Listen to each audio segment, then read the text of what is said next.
and enjoyed seeing them in our city and surrounding area. It's been great to see people get behind the project, which was one of the objectives when we launched the Newport Festival. We wanted people to participate, and I've always stressed that the Ryder Cup was as much about community engagement as the tournament itself.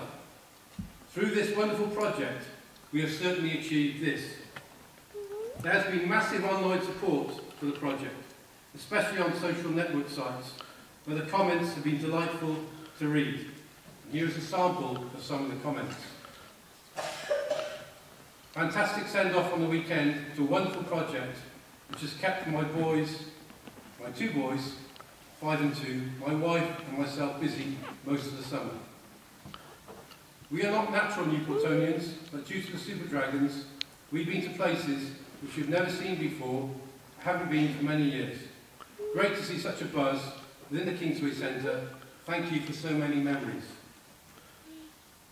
A friend from work saw the Dragons for the first time on Friday. In an instant, she understood why I went on about them so much. She said she couldn't stop smiling